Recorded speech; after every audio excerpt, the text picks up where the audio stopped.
देखिए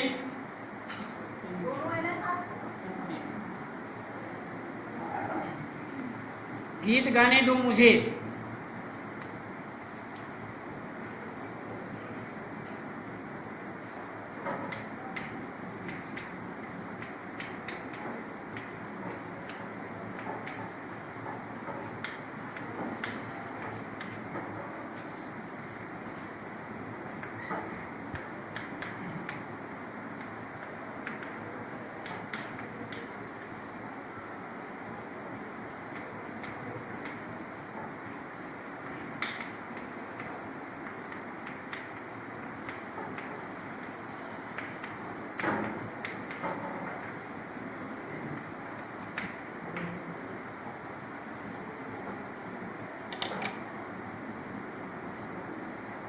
इसमें ये जो लिखा हुआ है गीत गाने दो मुझे और सरोज स्मृति, ये सूर्यकांत त्रिपाठी निराला इनका लिखा हुआ है।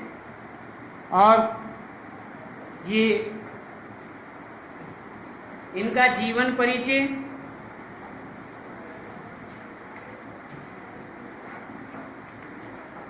जीवन परिचय के विषय में हम बता चुके हैं सब। उस दिन उधर इकट्ठे ही थे ना? ठीक है। अब इसमें थोड़ा इनके जीवन के विषय में बताया गया है। साहित्य के विषय में देखते हैं, साहित्यिक विशेषताएं, साहित्यिक परिचय। इसमें निराला जी के काव्य सृजन का आरंभ जो है छायावादी युग से प्रारंभ हुआ। कोमल और मधुर भावों से ओतप्रोत रचनाओं से इनकी छायावादी कवि के रूप में पहचान बनी, ऐसा बताया जाता है। तो इसमें उनकी छायावादी कविताओं में प्रेम, प्रकृति और रहस्यवाद जैसी प्रवृत्तियां पूर्ण रूपेण देखने को मिलती हैं। काल के क्रूर व्यवहार ने इन्हें विद्रोही कवि बना दिया। समय के अनुसार ये एक विद्रोही कवि बन गए और इन्होंने अपने साहित्यिक जीवन का आरंभ जो है वो जन्मभूमि की वंदना नामक कविता की रचना से किया। और सरस्वती और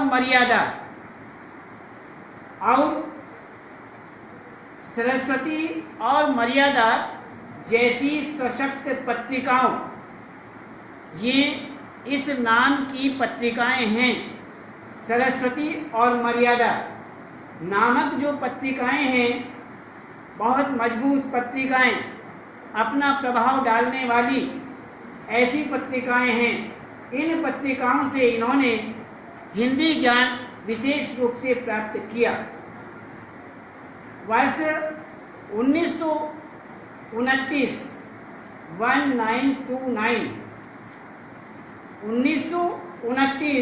में इनका प्रथम लेख, सबसे पहला लेख सरस्वती में प्रकाशित हुआ।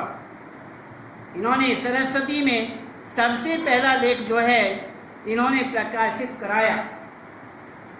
तत्पश्चात जूही की कली, जूही नाम का एक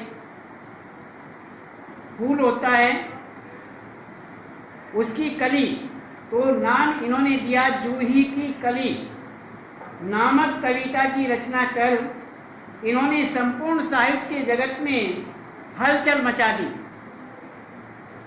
और इनकी गणना छायावाद के चार स्तंभ जैसे प्रसाद, पंत, महादेवी वर्मा और निराला के रूप में होने लगी। इस प्रकार से इनकी काव्य धारा प्रगतिवाद, प्रयोगवाद और नई कविता के तटों का स्पर्श करती है, उन्हें छूती है, वहां तक जा चुकी हैं। इन्होंने दीनों के लिए, दीन दुखियों के लिए, हर प्रकार से शोषित वर्ग की पीड़ा को, जो शोषण किया जा रहा था, उस शोषित वर्ग की जो पीड़ाएं थी, उन पीड़ाओं को अपनी रचनाओं में पूर्ण रूप से व्यक्त किया। कवि या लेखक क्या काम करते हैं? यदि समाज से कोई बुराइयां बाहर निकालना चाहते हैं तो वह अपने लेख के द्वारा निकालेंगे। ये सबसे मजबूत साधन होता है, सशक्त साधन होता है। इससे मजबूत समाज से बुराइयां निकालने के लिए कोई साधन अच्छा नहीं होता है। ये जो साहित्य साधन है, लेख को पहुंचा करके समाज के अंदर जो वहाँ से बुराइयां निकाली जाती हैं, शोषण के प्रति यदि कोई विरोध करना है तो उसमें एक लेख लिखा जाएगा और वह समाज के अंदर छोड़ दिया जाएगा। सामाजिक प्राणी उसे पढ़ेंगे और पढ़ कर के धीरे धीरे उनके मस्तिष्क से बुराइयां निकलनी शुरू हो जाएंगी और धीरे धीरे समाप्ति की तरफ बढ़ेंगी। तो इस तरह से सबसे ज़्यादा ठोस यदि कोई साधन है तो वो साहित्य से संबंधित, लेख या काव्य से संबंधित है। इस बात का ध्यान रखना चाहिए। तो इसी प्रकार इनका साहित्य से संबंधित साहित्य परिचय हुआ। अब थोड़ा देखते हैं इनकी कृतियाँ किस प्रकार से हैं। कृतियाँ, इनकी प्रमुख कृतियाँ निम्नलिखित मानी जाती हैं। राम की शक्ति पूजा, यह कृति कवि का ओज तथा पौरुष प्रकट करती है और यह इनकी श्रेष्ठ रचना में मानी जाती है। ये श्रेष्ठ रचना कही जाती है राम की शक्ति पूजा। दूसरा कहते हैं परिमल, इसमें सामाजिक विसंगतियों, आडंबरों के विरुद्ध तीव्र विद्रोह एवं निम्न वर्ग के प्रति गहरी संवेदना इन्होंने पूर्ण रूप से व्यक्त की, इनकी ओर से पूर्ण रूप से व्यक्त हुई। इस कविता संग्रह में बादल, राग, भिक्षुक, विधवा आदि कविताओं का विशेष रूप से संकलन हुआ। आगे कहते हैं गीतिका। गीतिका नाम की इनकी कृति है। इसमें देश प्रेम, प्रकृति प्रेम और श्रृंगार तथा दर्शन की भावना युक्त 101 छोटे लघु गीतों का संचय हुआ है। छोटे छोटे 101 गीत, जिन्हें सीधे शब्दों में लघु गीत कहा जाता है, लघु गीतों का संग्रह हुआ। अब आगे कहते हैं तुलसीदास। यह है गोस्वामी तुलसीदास का जीवनी आधारित, जीवन से संबंधित, जीवन के आधार पर, जीवनी के आधार पर आधारित खंड काव्य है और ये छायावादी शैली में पूर्ण रूप से रचित काव्य है। तो ये हुआ तुलसीदास के नाम से। एक आता है अनामिका। अनामिका नामक कृति, इसमें कवि की प्रकृति परक कलात्मक रचनाएं यहाँ पर संग्रहित हैं और ये छायावादी कविताओं का सर्वश्रेष्ठ संग्रह माना जाता है। इसमें ये सर्वश्रेष्ठ संग्रह है। इससे आगे कृति बताते हैं सरोज स्मृति। ये आपका पाठ के आधार पर भी यहाँ पर आई है इनकी कृति सरोज स्मृति। इसमें यह हिंदी का सर्वश्रेष्ठ शोक गीत है, दुख भरा गीत, शोक से भरा हुआ गीत है। इसमें दुख के सिवाय और कुछ नहीं। तो शोक गीत माना जाता है जो इन्होंने अपनी पुत्री की याद में लिखा। इनकी पुत्री की याद जो थी, अपनी पुत्री के याद में इन्होंने इस गीत को लिखा, शोक गीत कहा गया। कथा साहित्य अपरा, अलका, प्रभावती, निरूपमा, चोटी की पकड़, काले कारनामे, चमेली, लिली, सखी, सुकुल की बीबी, चतुरी चमार। तो इसी प्रकार से इनके कथा साहित्य हैं। इसके अतिरिक्त तुलसीदास, कुकुरमुक्ता, अणिमा, नए पत्ते, बेला, अर्चना, आराधना, गीत कुंज आदि अन्य काव्य संग्रह माने जाते हैं। ये सारे के सारे काव्य संग्रह हैं। अब ये हुई इनकी कृतियां जो प्रमुख हैं, निम्न हैं, जो आपको बताई गई हैं। अब देखते हैं इनकी भाषा। निराला जी ने अपनी रचनाओं में शुद्ध एवं परिमार्जित, शुद्ध परिमार्जित, परिमार्जन अर्थात उसमें किसी भी प्रकार की कोई कमी नहीं। जिस साहित्य में किसी भी प्रकार की कोई कमी नहीं आती, उसे अच्छी तरह से परख करके, परिमार्जित करके, परख कर बिल्कुल शुद्ध, अशुद्धता का कोई नाम नहीं। इसमें परिमार्जित खड़ी बोली का प्रयोग किया है और विभिन्न छंदों में अनेक प्रभावी कविताएं लिखी। तत्सम शब्दों में विदेशी शब्दों के अत्यधिक प्रयोग से छायावादी रचनाओं की भाषा कुछ क्लिष्ट तो हो गई है। क्लिष्ट अर्थात बहुत कठिन, भारी। क्लिष्ट होता है, कठोर से होता है। जो कठिन भाषा हो जाती है उसी क्लिष्ट भाषा के नाम से पुकारा जाता है।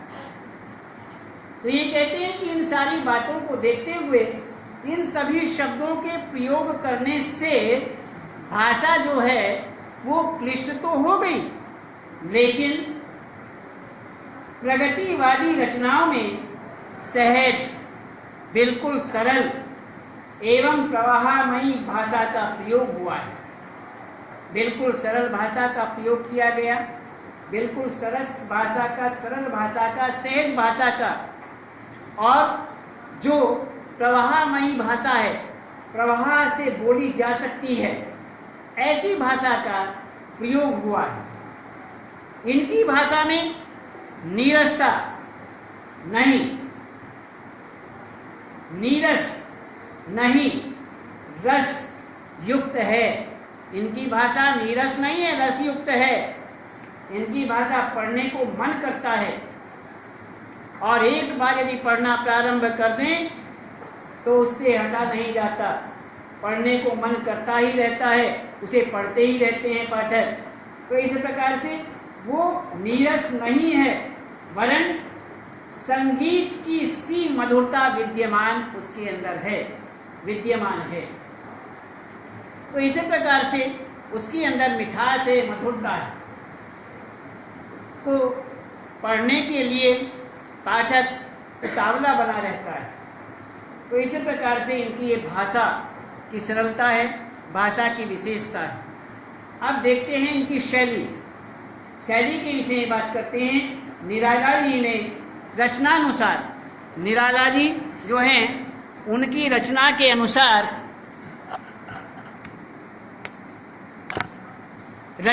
अनुसार, इसमें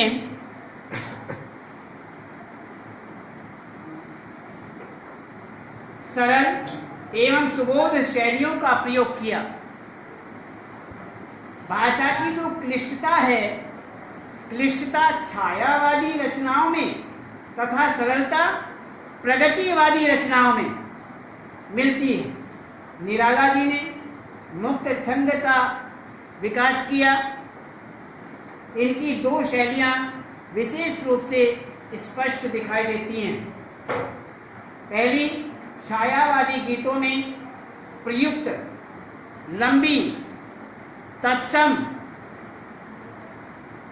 बहुलता एवं गहन विचारों से ओतप्रोत शैली दिखाई देती है।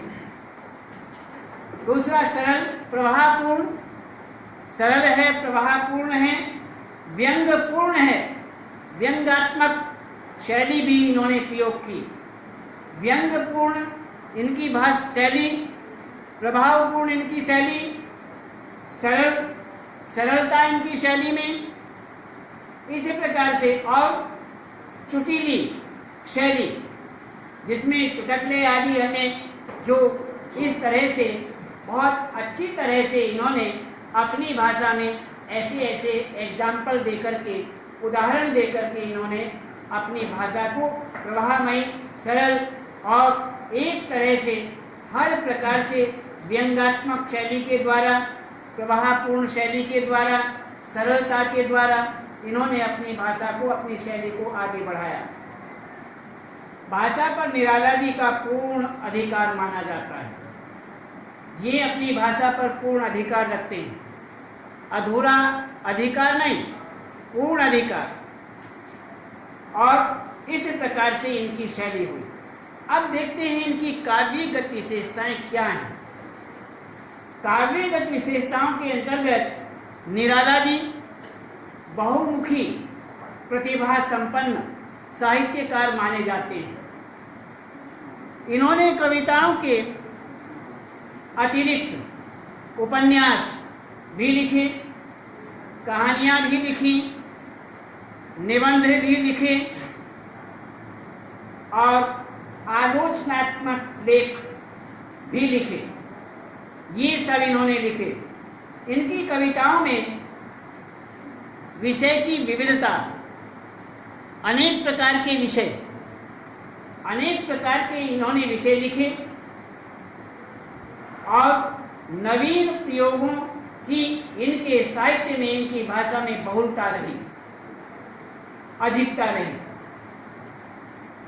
इनके साथ ही श्रृंगार, रहस्यवाद, राष्ट्र प्रेम, प्रकृति का वर्णन, शोषित वर्गों का शोषण, पाखंडियों के प्रति, जो पाखंडधारी हैं, पाखंड दिखाने वाले हैं, उन पाखंडियों के प्रति व्यंग इनके काव्य की बहुत बड़ी विशेषता बताई जाती है कि इनके काव्य की बहुत बड़ी विशेषता है कि हर प्रकार से इन्होंने सबका डट कर मुकाबला किया, सभी के लिए इन्होंने विशेष रूप से लिखा। अब ये हुआ आपका सूर्यकांत त्रिपाठी निराला जी का जीवन परिचय, साहित्यिक परिचय, इनकी कृतियों के विषय में, और कृतियों के बाद में भाषा शैली और काव्यगत विशेषताओं के विषय में। तो ये, और इसके बाद अब आगे देखते हैं इस गीत के विषय में। गीत गाने दो मुझे, इसके विषय में दो यहाँ पर है, गीत गाने दो मुझे और सरोज स्मृति, ये दो कविताएं यहाँ पर हैं, दो गीत हैं।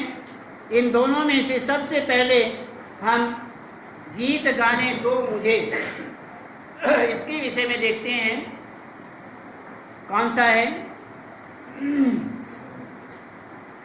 गीत गाने दो मुझे वेदना को रोकने को,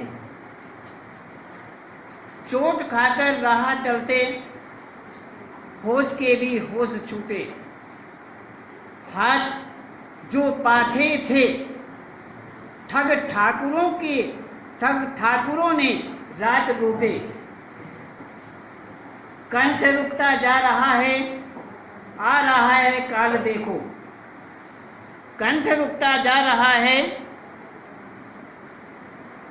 आ रहा है काल देखो। इसमें हमने आपको बताया था कि 12th में जब कोई व्याख्या की जाती है तो उसमें केवल पेपर के अंदर दो बातें लिखी रहती हैं, निम्न काव्यांश या निम्न गद्यांश। निम्न काव्यांश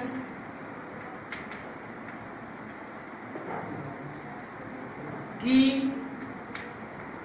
सप्रसंग व्याख्या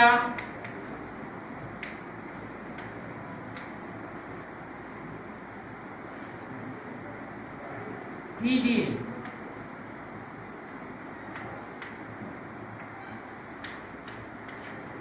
व्याख्या कीजिए ये लिख देते हैं। तो इसमें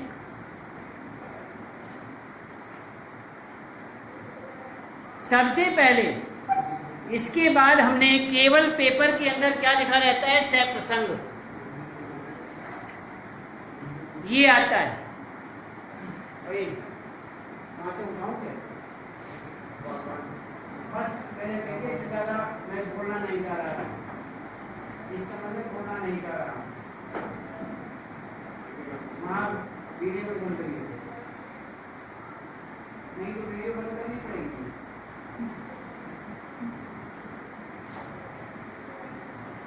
इसमें ये बताया गया है, सप्रसंग व्याख्या, यही लिखा रहता है पेपर में, यही लिखा हुआ आएगा, अलग से कुछ नहीं। लेकिन यदि आप और अपने में कुछ विशेषता रखना चाहते हैं और अच्छे, यदि मान लीजिए ये 8 नंबर का प्रश्न है, थोड़ा उदाहरण रूप से, एग्जाम्पल रूप से 8 नंबर का है और आपने सप्रसंग व्याख्या की है और आपको मान लीजिए इसमें से 6.5 अंक मिल रहे हैं, तो यदि हमारे बताए अनुसार कार्य करोगे तो 6.5 के बजाय 7 और 7.5 भी हो सकते हैं। हम कोई विशेष अलग से तुम्हें इतनी विपत्ति में डालना नहीं चाहते, ऐसा काम नहीं बताएंगे, बताया हुआ है आपको पहले से ही, बस उसको दोहरा रहे हैं। तो इसमें क्या क्या है, केवल सप्रसंग व्याख्या तो आपको निश्चित रूप से करनी ही पड़ेगी। यदि नहीं करेंगे, प्रसंग यदि नहीं लिखेंगे तो उसके अलग से नंबर होते हैं, वह काट लिए जाएंगे। यदि 8 नंबर में से 6 नंबर व्याख्या के हैं तो 2 नंबर इसमें प्रसंग के हैं। यदि आपने प्रसंग नहीं लिखा तो 2 नंबर तो आपके स्वतः ही कट गए, 6 नंबर बाकी रह गए। 6 नंबर में से आपने व्याख्या क्या की है, जैसी आपने व्याख्या की है उसके आधार पर नंबर मिल जाएंगे। हो सकता है 3.5 नंबर मिल जाएं, 2.5 मिल जाएं, 3.5, 4, 4.5 मिल जाएं। माइनस में नहीं, प्लस की बात कर रहा हूं, इतना ही काम किया हुआ है ना। तो केवल 6 में से मिलेंगे, और यदि प्रसंग भी लिखा हुआ है तो 8 में से मिलेंगे, और यदि छोड़ दिया तो 6 में से। यदि व्याख्या नहीं की, केवल प्रसंग लिख करके छोड़ दिया तो 2 नंबर में से मिलेंगे, 6 नंबर अपने आप ही गायब हो गए। जिसको जितने मार्क्स चाहिए उसके आधार पर, यदि हम जिस बात को आपको बता रहे हैं, यदि आप उसे भी लिखते हैं तो भी 8 नंबर में से ही मिलेंगे। ये नहीं कि उसमें से 10 नंबर में से मिल जाएंगे, नहीं, प्रश्न आपका 8 ही नंबर का है। भाई ये है कि एग्जामिनर की मानसिकता बदल जाएगी, और मानसिकता पर प्रभाव आते ही आपके नंबरों में प्रभाव आएगा और नंबर स्वतः ही बढ़ने शुरू हो जाएंगे। यदि आधा नंबर भी एक क्वेश्चन पर आपका बढ़ता है और 5-7 क्वेश्चन है तो 3, 3.5 नंबर तो मिनिमम बढ़ जाएंगे, आपकी परसेंटेज बढ़ जाएगी। इस कारण से आपको ये बात ध्यान रखनी चाहिए। क्या है? सरल है। सबसे पहले संकेत, सब जानते हैं, ऐसा कुछ नहीं है कि पहले तुम्हारे सामने बात आई नहीं, बहुत पहले से आ रही है।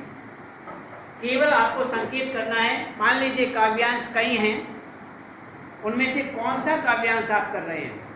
मान लीजिए आप काव्यांश कर रहे हैं, गीत गाने दो मुझे और आ रहा है काल देखो, 1-2 शब्द ऊपर के और बीच में डॉट डॉट डॉट और उसके बाद लास्ट के, यही संकेत है, जिससे एग्जामिनर को ये पता लग जाए इन चारों काव्यांश में से बच्चे ने कौन सा किया है। बस संकेत का अर्थ यही होता है।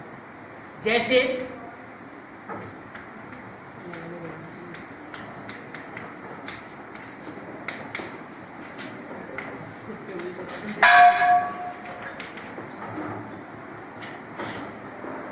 कल बताएंगे।